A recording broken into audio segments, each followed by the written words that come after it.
Aadhaar card ముఖ్య గుర్తింపు పత్రంగా మారింది. బ్యాంక్ అకౌంట్ల నుంచి ప్రభుత్వ పథకాల వరకు ప్రతిదానికి ఆధార్ అనుసంధానం తప్పనిసరి. అయితే ఆధార్ భద్రతపై ప్రజల్లో అనేక ప్రశ్నలున్నాయి. కేవలం మన ఆధార్ నెంబర్ తెలిస్తే చాలు ఎవరైనా మన బ్యాంక్ ఖాతా నుంచి డబ్బులు విత్డ్రా చేయగలరా? ఈ డౌట్ చాలా మందిలో ఉంది. ఈ విషయంపై UIDAI స్పష్టత ఇచ్చింది.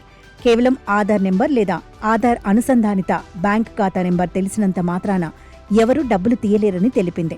బ్యాంకు నుంచి డబ్బులు డ్రా చేయడానికి సంతకం, డెబిట్ కార్డ్, పిన్, OTP ఎలా అవసరమో అలాగే ఆధార్ కార్డ్ ద్వారా డబ్బులు తీయాలంటే మన వేలిముద్ర, కంటిపాప, ఐరిస్ స్కాన్ లేదా ఆధార్కు రిజిస్టర్ అయిన మొబైల్ నెంబర్కు వచ్చే OTP తప్పనిసరి.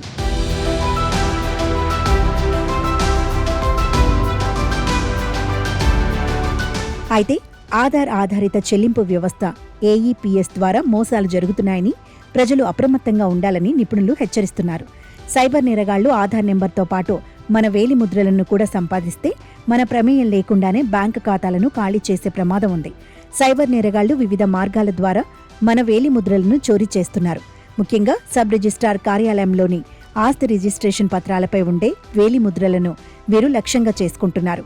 వీటిని సిలికాన్ లేదా జెల్పై కాపీ చేసి మైక్రో ATM పరికరాల ద్వారా AEPS లావాదేవీలు జరుపుతున్నారు. ఈ మోసంలో మన మొబైల్కు ఎలాంటి OTP రాదు. నేరుగా ఖాతా నుంచి డబ్బు డ్రా అయినట్లు మాత్రమే మెసేజ్ వస్తుంది.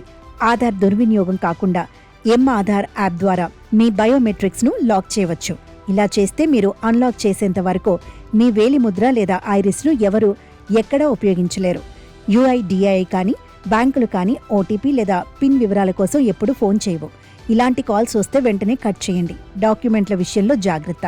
ఆస్తి పత్రాలు వంటి ముఖ్యమైన డాక్యుమెంట్ల జిరాక్స్ కాపీలను అనవసరంగా ఎవరికీ ఇవ్వకండి.